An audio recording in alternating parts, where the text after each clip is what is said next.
Quel est le meilleur physique pour pratiquer le MMA? Bon, je vais te spoiler directement, il n'y a pas un physique particulier qui est parfait pour pratiquer le MMA. Il y a plein de catégories, entre guillemets, je dirais, de physiques qui sont bien différentes et c'est ça que l'on va regarder aujourd'hui. Donc ça va vraiment être proportionnel au style de combat que tu aimes pratiquer. Mais il est vraiment important de savoir que le physique que tu as, il est vraiment très, mais alors là vraiment très lié au style de combat que tu auras, tu vois. Et donc voilà, je t'incite simplement à me laisser savoir dans les commentaires, genre parmi les catégories dont je vais te parler un peu plus tard, à quelle catégorie, genre, donc à quel type de physique est-ce que tu t'associes le plus. Et ça va te permettre également de savoir, genre, si tu fais du MMA, genre, quel est le style de combat, genre, qui serait le plus intéressant par rapport à ton physique, tu vois. Juste avant de commencer, n'oublie pas de t'abonner à la zone parce que c'est pas moi qui le dis, mais il paraît que si tu ne t'abonnes pas, ce soir à 2h du matin, Francis Ngannou va venir chez toi. C'est juste ce qu'on dit. Moi, je veux juste te sauver la vie, j'ai pas envie que Francis Ngannou vienne te frapper le soir, tu vois. Surprise, surprise, the king is back! Le premier type de physique, c'est le physique du striker. Donc, les strikers, comment est-ce qu'ils sont la majeure partie du temps? La majeure partie du temps, lorsque tu regardes les plus grands strikers à l'UFC, ce sont des combattants qui sont longs et minces. Je peux te donner l'exemple de Israel Adesanya, Sean O'Malley, John Jones, pour ne citer que. Donc, la majeure partie du temps, ce sont des combattants qui sont assez longs, genre plutôt longs même comparé à leurs adversaires, et qui sont pas vraiment massifs, mais qui sont plutôt légers, tu vois, genre qui sont minces. Et la raison pour laquelle ce type de physique, il est vraiment super avantageux lorsque tu combats, c'est simplement parce que ça te donne une allonge de fou. Parce que, tout d'abord, lorsque tu vas être un striker, tu vois, genre les choses dont tu vas avoir le plus besoin sera de la précision et de la rapidité. La raison pour laquelle tu auras besoin de précision et de rapidité sera pour esquiver les coups et contrer rapidement. Et par rapport à cela, je te donne l'exemple parfait de Israel Adesanya, genre que lui c'est littéralement l'essence quasiment de son style de combat, en mode le fait d'esquiver rapidement et de revenir à la charge, esquiver, revenir à la charge. Et le fait d'être un combattant qui est plutôt long, ça te permet d'avoir vraiment cette allonge, parce que genre tu as une plus grande allonge que ton adversaire, et ça te permet, si tu es explosif, genre si tu es rapide, qui est un petit peu lié au fait que tu es mince, là tu vas pouvoir frapper bien plus rapidement, tu vois, parce que il y a un petit peu ce même genre que l'on entend souvent en mode, ouais genre les combattants de MMA ils foudroient les bodybuilders et tout, et surtout en striking, tu vois. Et la vérité, c'est que c'est totalement vrai. L'un des arguments majeurs pour lesquels un combattant qui est mince, il foudroie littéralement la majeure partie du temps un combattant qui est lourd et qui ne sait pas vraiment, genre qui a vraiment un poids vraiment très très important. Comme par exemple là à gauche je vais te mettre John Jones et à droite je vais te mettre, je sais pas moi, Sibum. Lorsque tu regardes ces deux combattants, genre si tu as un œil de personne qui ne regarde pas le MMA, tu vas dire que Sibum, il explose John Jones. Alors que 9 fois sur 10, John Jones, il explose Sibum. Et tout simplement parce que le type de physique que John Jones a, il est bien plus adapté au combat que celui de Sibum.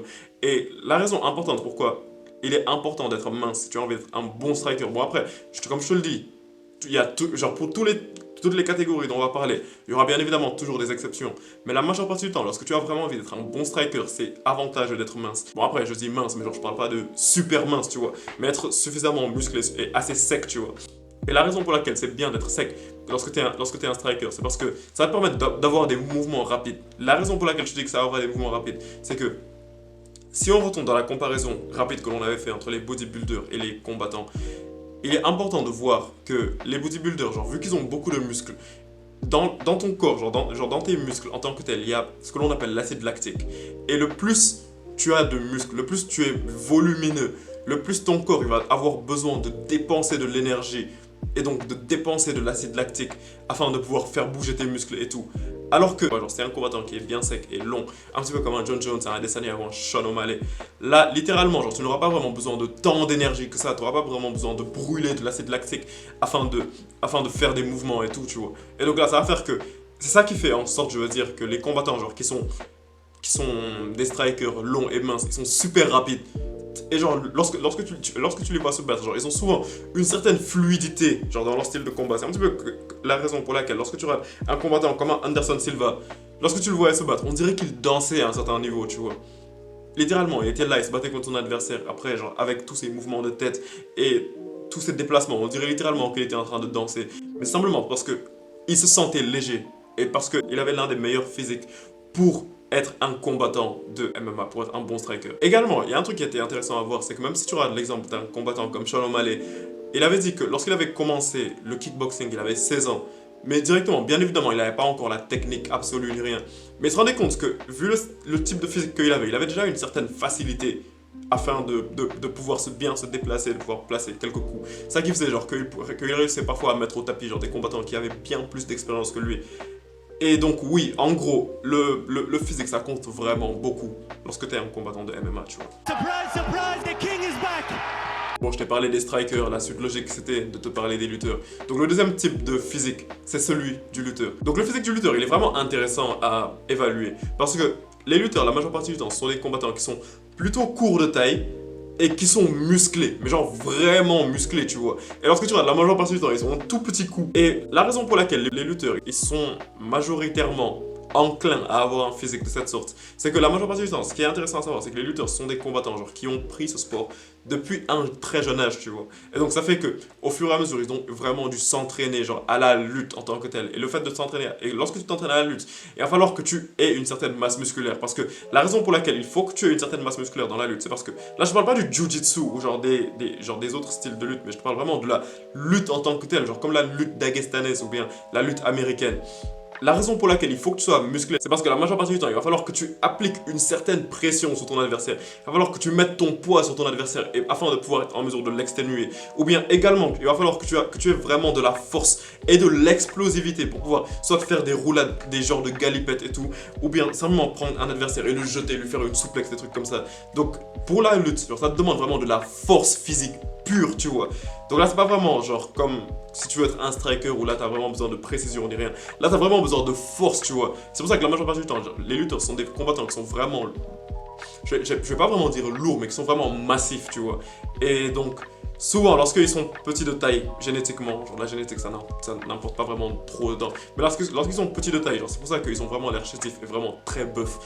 Pour la lutte, je peux te donner l'exemple de Islam Makhachev, Yoel Romero, ou encore de Ousmane Kamaru. Et un truc qui est important à voir et qui arrive souvent par rapport aux lutteurs, et genre ça c'est plus génétique qu'autre chose, mais si tu l'as, genre là t'as vraiment une très bonne qualité genre pour devenir un bon lutteur. En mode si tu as un petit coup, genre t'as quasiment tout gagné. C'est un petit peu l'exemple d'un Daniel Cormier, tu vois. Parce que c'est un petit coup, genre on peut pas t'étrangler, genre on peut pas venir derrière toi et te faire un rear naked choke parce que genre qu'est-ce qu'il va étrangler? Ça c'est un truc intéressant genre à voir par rapport aux combattants qui sont un petit peu plus massifs, tu vois. Surprise, surprise, the king is back!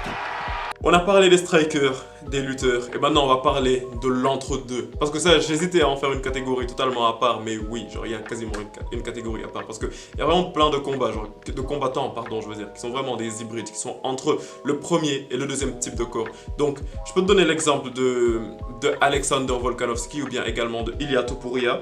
Et ce sont vraiment des combattants que lorsque tu les rates, tu te rends compte que ils ont certes la musculature d'un combattant genre de lutte, tu vois.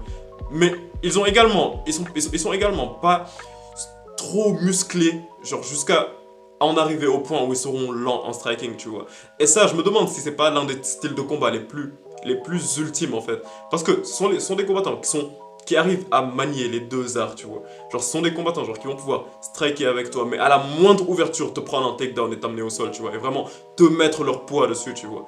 Mais après, le problème avec ce genre de combattants, c'est que malheureusement, la majeure partie du temps, il y a deux cas qui arrivent. Genre, soit ils sont tellement en train d'équilibrer les deux qu'ils n'excellent dans aucun des deux, ou soit ils vont simplement arriver à un point où ils vont juste privilégier l'un au-dessus de l'autre. Ça, c'est le cas de Ilia Topuria, que de base, c'était un lutteur, mais genre, finalement, c'est quasiment que un striker.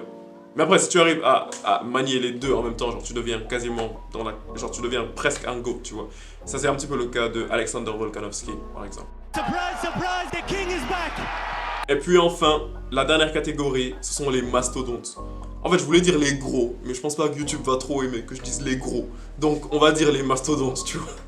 Donc, les mastodontes, comme leur nom l'indique, ce sont juste les gens qui sont...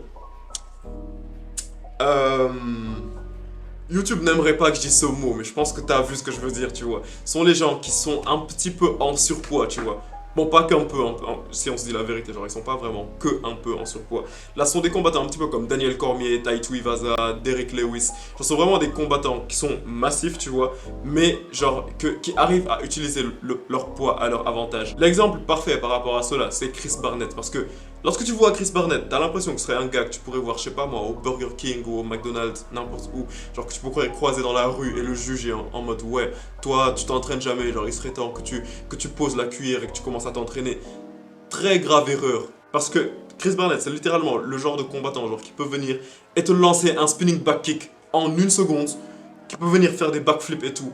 Tout simplement parce que ce n'est pas à propos du poids, tu vois. Mais c'est plus à propos de comment est-ce qu'il arrive à gérer son corps, genre comment est-ce qu'il arrive à supporter son poids à lui-même. Mais bon, voilà, c'est ce dont j'avais envie de te parler aujourd'hui par rapport au type de physique des combattants de l'UFC. Comme je te l'ai dit plus tôt, dis-moi dans l'espace commentaire, genre, quel est le type de physique que tu as. On pourrait en parler, ça pourrait être intéressant. Mais ouais, comme d'habitude, n'hésite pas à t'abonner à la zone pour plus de vidéos de ce type. Et comme d'habitude, on se capte pour la prochaine vidéo, la famille. Peace out.